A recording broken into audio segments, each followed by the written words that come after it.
Hello everyone, welcome to A9 education. आज हम 7 दिसंबर का करंट अफेयर्स कंप्लीट करने वाले हैं, जो बेसिकली 6 दिसंबर का करंट अफेयर्स होता है। एक दिन पहले का करंट अफेयर्स हम कवर करते हैं। इसमें 10-20 अवेलेबल क्वेश्चंस जो हैं आपके वन लाइनर, वो काफ़ी इंपॉर्टेंट है किसी भी एग्जामिनेशन पॉइंट ऑफ व्यू से।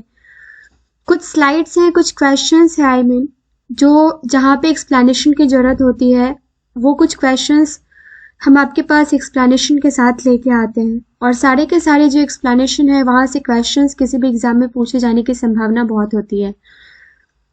अगर वो एक्सप्लेनेशन से चीज़ें आपको आती हैं तो अच्छी बात है। अगर जो चीज़ें नहीं आती हैं या फिर जो चीज़ें भी नहीं लगती हैं आपको, आप कभी भी कोई भी वीडियो देखते हैं मेरे चैनल पर या किसी भी चैनल पे, तो पेन पेपर लेके बैठिए और जो भी इम्पोर्टेंट पॉइंट्स हैं, वन लाइनर्स हैं, उनको एक जगह नोट डाउन कर लीजिए, सो डैट कि आने वाले किसी भी एग्जाम से पहले आपके पास करंट अफेयर्स या किसी भी सब्जेक्ट का एक शॉर्टकट हो, एक शॉर्ट नोट्स हो, जिसको आप एग्जाम के टाइम में फॉलो कर सकें। फर्स्ट क्वेश्चन से स्टार्ट करती हूँ। हाल ही में लुइस इनसियो लूला डा सिल्वा ने किस देश के 39वें राष्ट्रपति के रूप में शपथ ली है? तो ये इन्होंने ब्राजील के राष्ट्रपति के रूप में शपथ ली है। और आजकल क्वेश्चंस आपसे नाम से रिलेटेड पूछा ही जाता है, साथ ही साथ आपसे ये भी पूछ लिया जाता है कि कौन से नंबर के राष्ट्रपति बने हैं ये। तो ये आयरलैंड के दूसरी बार प्रधानमंत्री लियो वराडकर चुने गए हैं। ये तो आपने देख लिया। जो ब्राजील के जो बने हैं राष्ट्रपति, ये कौन है? लुइस इनसियो लूला डा सिल्वा, राइट। अब आयरलैंड के दूसरी बार प्रधानमंत्री लियो वराडकर चुने गए हैं। पेरू की पहली महिला राष्ट्रपति जो है ये दीना बोलुआर्टा चुनी गई हैं। और कजाकिस्तान का फिर से राष्ट्रपति कासिम जोमार्ट टोकापव को चुना गया है। नतामा पर्क मूसर जो है ये स्लोवेनिया की पहली महिला राष्ट्रपति चुनी गई है। और बेंजामिन नेतन्याहू जो है ये इजराइल के नए प्रधानमंत्री चुने गए हैं। तो ये सारे के सारे अपॉइंटमेंट्स जो हैं वो इंटरनेशनल है, चाहे वो नेशनल अपॉइंटमेंट हो या इंटरनेशनल अपॉइंटमेंट हो, वो आपके लिए इम्पॉर्टेंट है। सेकंड क्वेश्चन है, हाल ही में किस देश ने यूरो को अपनी ऑफिशियल करेंसी के रूप में अपना लिया है? तो ये किसने अपनाया है? ये क्रोएशिया ने अपनाया है। यूरोपीय देश क्रोएशिया ने आधिकारिक तौर पर यूरो को अपनी करेंसी के रूप में अपना लिया है, और साथ ही क्रोएशिया शेंगेन जोन में भी शामिल हो गया है। तो अभी नया मेंबर कौन सा है जो शेंगेन जोन है उसका? तो ये आपसे पूछा जा सकता है, तो that is Croatia. Next question है, हाल ही में केंद्र ने कहा कलासा बंडूरी परियोजना को मंजूरी दी है? तो ये परियोजना जो है ये कर्नाटक में इसको मंजूरी दिया गया है। किसके द्वारा? तो आपसे ये पूछा जा सकता है कि ये जो कलासा बंडूरी परियोजना है ये केंद्र सरकार के थ्रू लागू की गई है या राज्य सरकार के थ्रू? तो ये केंद्र सरकार ने इसको जो परियोजना जो है उसको मंजूरी दी है कर्नाटक में। कर्नाटक के माया में मेगा डेयरी का उद्घाटन अमित शाह ने किया है। काफी इंपॉर्टेंट न्यूज है ये आजकल। खाना बदोश समुदायों के लिए विकास बोर्ड की स्थापना कर्नाटक सरकार ने की है। ये कर्नाटक सरकार ने की है। और 3 ट्रांसजेंडर सरकारी स्कूल शिक्षक के रूप में कर्नाटक में चुने गए हैं। ये तीनों के तीनों पॉइंट्स आप नोट डाउन कर लीजिए। हाल ही में पशुओं के लिए भारत के पहले IVF मोबाइल यूनिट की शुरुआत किस राज्य में की गई है? तो ये गुजरात में की गई है। आप मुझे कमेंट सेक्शन में कमेंट करके बताइए कि गुजरात के CM और गुजरात के जो गवर्नर है वो हाल फिलहाल में कौन है। अनधिकृत विकास नियमितीकरण विधेयक गुजरात विधानसभा ने पारित किया है। ये आप नोट डाउन कर लेंगे।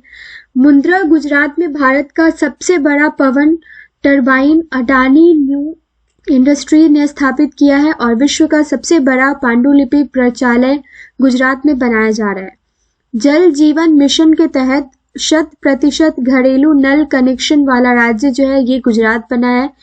और प्रधानमंत्री मोदी ने गांधीनगर में mission school of excellence launch किया है। तो ये प्रधानमंत्री नरेंद्र मोदी ने किया है। कहाँ? गांधीनगर में mission school of excellence, right. Next है ऑपरेशन स्माइल का 9वां संस्करण।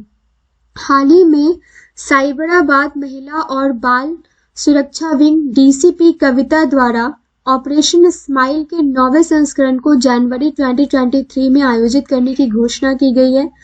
और ऑपरेशन स्माइल एक गैर लाभकारी चिकित्सा सेवा है। अब यहाँ पे आपको ऑपरेशन स्माइल से रिलेटेड आपको ये पूछा जा सकता है कि ये किस फील्ड से रिलेटेड है, किस चीज से रिलेटेड है ये ऑपरेशन। तो ये जो है ये गैर लाभकारी चिकित्सा सेवा है जो दुनिया भर में 6000 से अधिक स्वयं सेवकों के साथ कार्य करता है और इसकी स्थापना जो है ये 1982 में की गई थी और दुनिया का सबसे बड़ा स्वयं सेवक आधारित गैर लाभकारी संस्थान बन चुका है ये आज के डेट में। G20 श्रृंखला की पहले इंफ्रास्ट्रक्चर वर्किंग ग्रुप बैठक 9 जनवरी 2023 से स्टार्ट होने वाली है। G20 की श्रृंखला की पहले इंफ्रास्ट्रक्चर वर्किंग ग्रुप का बैठक जो है इसका आयोजन कहाँ किया जाना है ये इम्पोर्टेंट है। तो ये कोलकाता में किया जाना है और ये 3 दिवसीय बैठक होगी जो 9 जनवरी से 11 जनवरी तक आयोजित की जाएगी।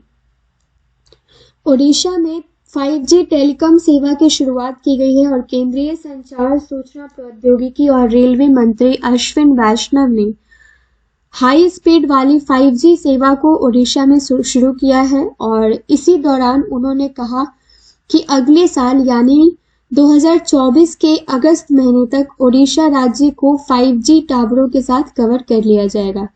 साथ ही क्या हुआ कि उन्होंने कहा कि पीएम मोदी के प्रशासन द्वारा 7000 गांवों में 5000 टावर जो है वो बनाने के लिए 56,000 मिलियन रुपए अलग रखने की बात कही है। तो ये आप फिगर याद रखेंगे 56,000 मिलियन, ठीक है। और उसके बाद 7000 गांवों में कितने टावर, तो 7000 गांवों में 5000 टावर जो है ये बनाने के लिए इतना जो है आपका रुपीस लगना है और 2024 तक उड़ीसा को 5G टावरों के साथ कवर कर लिया जाएगा। सो ये कुछ स्लाइड्स थे जहाँ पे एक्सप्लेनेशन की ज़रूरत थी और वो सारे के सारे एक्सप्लेनेशन काफ़ी ज़रूरी थे इसलिए मैंने यहाँ पे कवर किया है।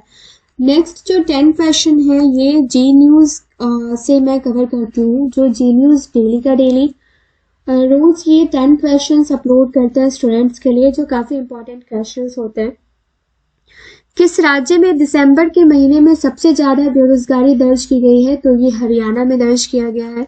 और किसने चीन के सहयोग से पोखरा रीजनल इंटरनेशनल एयरपोर्ट का उद्घाटन किया है, तो ये नेपाल ने किया है।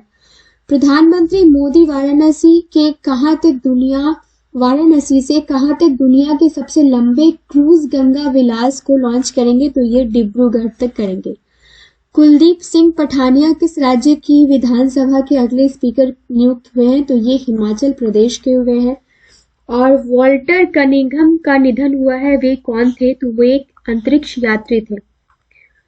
नेक्स्ट है किस राज्य में वॉल ऑफ पीस म्यूरल बनी है, तो ये केरल राज्य में बनी है। और किस देश ने एशियाई डाक संगठन का नेतृत्व संभाला है, तो ये भारत ने संभाला है। 46वें अंतर्राष्ट्रीय कोलकाता पुस्तक मेले का थीम देश कौन सा बना है, तो ये स्पेन बना है, काफी इंपॉर्टेंट है।